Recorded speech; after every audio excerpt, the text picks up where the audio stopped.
That's an interesting seat. Where's the water in Coke Zero? So it's the construction area. Yeah. The foreman. Got a hard hat. Yeah, hard. We're good.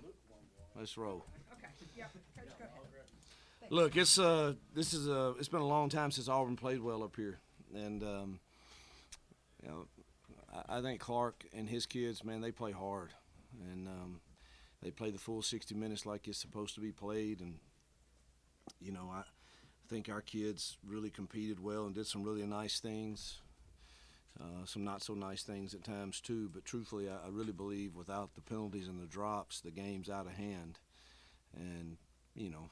Sometimes I guess you have those where, but I mean, I felt like there were at least 2 touchdowns on drop balls, and then some other simple ones that get us on schedule where we can operate in the manner we want to operate in.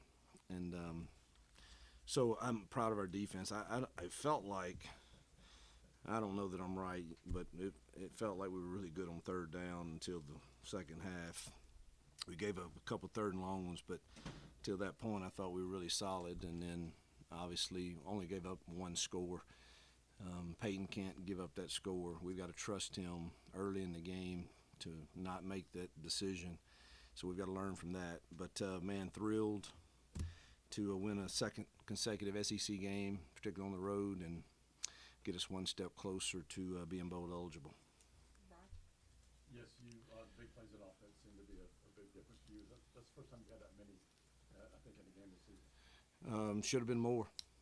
You know, that's the sad thing is we felt like we had some shots for explosive plays, and you know, we just didn't have them. And obviously we were able, those 2 long runs early in the game, we were in tempo, and that helps us a lot. But you got to win first down to do that. And we did that early on a couple of times, and then we didn't. And it's really hard to go fast in those scenarios, but it was nice to see the explosive plays for sure. What did you see on Rivaldo, second half? Too many drops. And obviously, the explosive touchdown was a really nice route, but you know, he hadn't done that all year, and that's normally not him. But we've got to focus and be able to finish games and make those catches that again put us in third and manageable or first down scenarios. I know you're not quite there yet, but with 5 wins now, kind of teetering on the edge of a bowl eligibility, have you thought about kind of those extra practices you could possibly get? Mm-hmm. How much of a goal is potentially that? You know, I typically don't. I'm not big on goals. I'm big on what are we doing today to get us closer to our competitiveness in this conference. But I kind of went away from that some and made it clear that this was I erased all our themes from the first half of the season. I put our last 5 games up and said, look, the first logical step in our rebuild here is gaining bowl eligibility, which we've done every year I've taken over a program in the first year, whether it was Arkansas State, Ole Miss, or Liberty. And I think that's really invaluable to be able to do that. Number 1, you want to do it for your seniors. Number 2, you want to do it for your fans. But number 3, you want the extra practices and another chance to compete for Auburn and to put our kids in that scenario of playing another quality opponent in a bowl game. So I did kind of go away and said that is, I've made it clear that is a goal of ours in year 1, and you know, 1 step closer, but got some hard games left too. Jarquez, was that as patient as you've seen him? Yeah, I told, as soon as that first run hit, you just took the words out of my mouth on the headset. I said Cadillac, that's as patient as I've seen him on the inside zone, and I do think that's why he's having more explosive runs the last few weeks. Is it took him a while now. I remember California, man, this guy was wide open and nothing was developing in front of him, and it's we've constantly progressed, and he's being real patient right now. The offensive line too. Yeah. Kind of putting some things together. Yeah.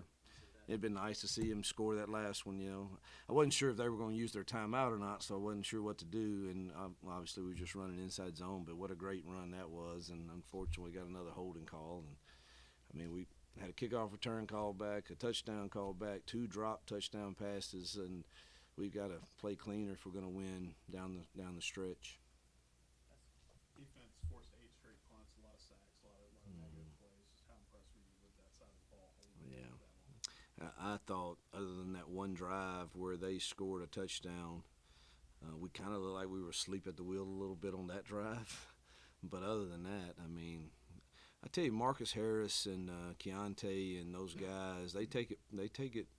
It's personal to them that they play well and that they hold each other to that standard. And coming off, you know, I looked at Marcus after that one drive where I thought we were kind of sloppy, and he said that won't happen again. We're fixing to get it fixed, and they bowed their neck the rest of the game. So, for clarification purposes, and it seems like a little bit of a gray area, did you get an explanation on the Jalen Simpson catch-kick interference? Because it looked like he didn't touch him. Yeah. He got Well, I would love y'all's. Was he within a yard of him? No. They said he was within a yard, and that's the rule. And I was just wondering if they told you why. I did not see it as a yard, but that was their interpretation, is that he was inside the yard of the receiver's opportunity to catch the ball. I guess other than obviously the drop passes, what did you see as kind of how Peyton was able to progress, made a lot of good throws in the third quarter, and how good was the offensive line's protection as the game went on? We didn't protect extremely well, but some of that was Peyton and backs. We went the whole first half and never redirected the protection to boundary gut cross, and you could see it. So we should have got that, and we fixed that at halftime. But then the back totally blew a protection one time, and so it's not always the O-line. But I mean, starting the third quarter, we protected very well because we ripped off 2 touchdowns pretty quick. So they played solid. It's hard for me to really say until I watch the film on exactly how good or the O-line did. To be able to come on the road and win with all the plays that you didn't make, is that showing progress for this team, even though it wasn't there all the time? Well, look. I mean, you look at all the scores when they play here, and they're all. I mean, I didn't sleep a wink last night, truthfully, because man, all I see is. Them playing Georgia and Missouri here, which are 2 really good teams. I mean, those games were dogfights well into the third quarter. And so they had my full attention, I assure you, and to still win after leaving so many plays and 2 touchdowns called back and leaving plays out there, I think does speak that we're improving. But obviously, I wish we would play a little better too.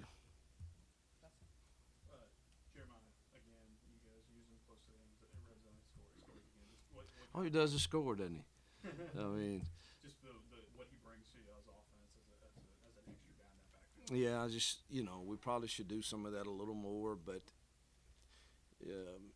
it would probably require him to learn some of the route tree, and we just haven't invested in that. And you don't want him to always think, hey, if you're in the middle of the field, he's in there, that it's always run. So we've got to kind of figure that out. But some of the things we're doing with him, I think, are hard to stop, particularly.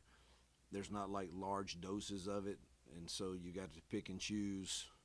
And I think we've made it look different a little bit from time to time. So I think he's definitely a weapon down there. We'll finish up with Jeff and then Justin. One side of the stadium was about 90% of your fans. The other side maybe 50-50. What does that sound like a home game? Yeah, I went and saw him over there. I wish I could. I just think our fans are incredible, and when we got off the bus, the Tiger Walk was packed, and then you run out and you see, I mean, I literally thought the stands behind us was pretty much all Auburn. And then there was quite a few orange on the other side, like you said, and I'm certainly not one to decide what percentage was Auburn, but it did not feel like we were in a typical road game. Justin. So our fans are incredible. You please write that. And our cheerleaders and our band and the beat writers. Most of the time. DJ James, talk about the game he had a couple